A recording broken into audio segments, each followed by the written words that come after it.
बिस्मिल्लाहिर्रहमानिर्रहीम, अस्सलाम वालेकुम।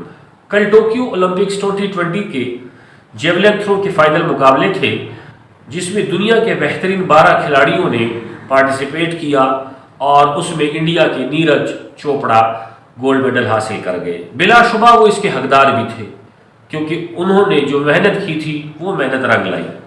अब अगर हम बात करें कि इसमें ख़ास बात क्या थी, तो ख़ास बात ये थी कि इसमें पाकिस्तान के अरशद नदीम 5वीं पोजीशन पे आए। क्वालिफाइंग राउंड में उन्होंने ग्रुप बी में पहली पोजीशन हासिल की थी, लेकिन फाइनल में उन्होंने मजमूई तौर पर 5वीं पोजीशन हासिल की।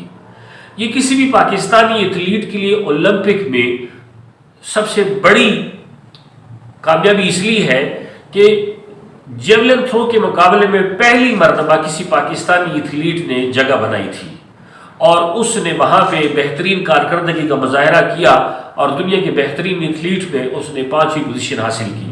बिलाशुबा ये अरशद नदीम के लिए और पाकिस्तान के लिए बड़ी कामयाबी है। वो उसकी एक बड़ी वजह यह है कि अगर हम देख लें, अरशद नदीम ने जिन हालात में ओलंपिक में क्वालिफाई किया, ओलंपिक के लिए गए, वो हम सबको पता है। पाकिस्तान में ओलंपिक कमेटी या पाकिस्तान स्पोर्ट्स बोर्ड जो है वो खिलाड़ियों के ऊपर इतना खर्च नहीं करती, खिलाड़ियों के ऊपर इतना फोकस नहीं करती जितना होना चाहिए, जितना एक आम बंदा तैयारी करके आता है। अगर हम नीरज चोपड़ा की बात करें तो जिस तरह उसकी तैयारी थी, जिस तरह उसने मेहनत की थी, जिस तरह उसके साथ पूरी कौम खड़ी थी और जिस तरह आपने देखा कि प्राइम मिनिस्टर ने जाने से पहले उससे मुलाकात की और उसके बाद जब उसने मेडल जीता तो प्राइम मिनिस्टर ने बजाते खुद उनको फ़ोन किया।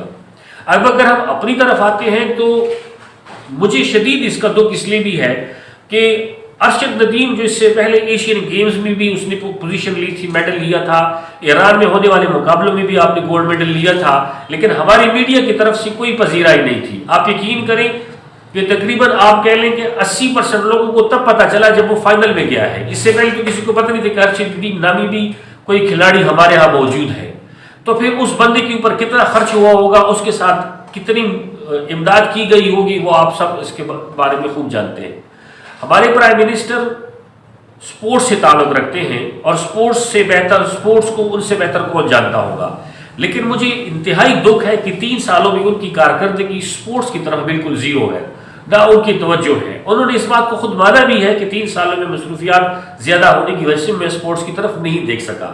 दूसरी सबसे बड़ी वजह यह है कि स्पोर्ट्स बोर्ड में और ओलंपिक कमेटी में आपके ऐसे लोग बैठे हुए हैं जो 17 साल से इन पोस्टों में बैठे हुए हैं, लेकिन उनकी कारकर्दगी ज़ीरो है, लेकिन उनसे पूछने वाला कोई नहीं।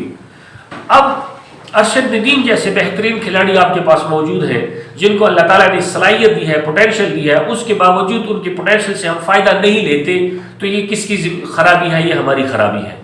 उम्मीद है कि Pakistan sports board, Olympic committee, prime minister और खेलों से वाबस्ता शख्सियात जो है अब इन लोगों की तरफ थोड़ी तवज्जो देंगे। जब अरशद नदीम ने फाइनल के लिए क्वालिफाई किया तब वो मीडिया की नज़रों में भी आया, मुख्तलिफ पाकिस्तान के जो मुखैर हजरात थे वो भी उसके घर पहुँच गए, उसके ऐलानात भी हुए, लेकिन ये बहुत देर से हुआ। ये सबसे पहले होना चाहिए था, लेकिन चलिए देर आए दुरुस्त आए। उम्मीद है कि हम इससे सबक सीखेंगे और अरशद नदीम जैसे और तलहा तालिब जैसे लड़के, जिसने वेट लिफ्टिंग में 5वीं पोजीशन हासिल की थी, तलहा तालिब, वो भी उसने जो परफॉर्मेंस दी वो भी काबिल सताइश है। हम दोनों को सलाम भी करते हैं, सलूट भी करते हैं और आपको तहे दिल से मुबारकबाद भी पेश करते हैं कि आपने इतने बड़े मैदान में, इतने बड़े मुकाबले में पाकिस्तान का नाम रोशन किया। अल्लाह ताला आप लोगों को मजीद कामयाबियाँ दें। जज़ाकल्लाह।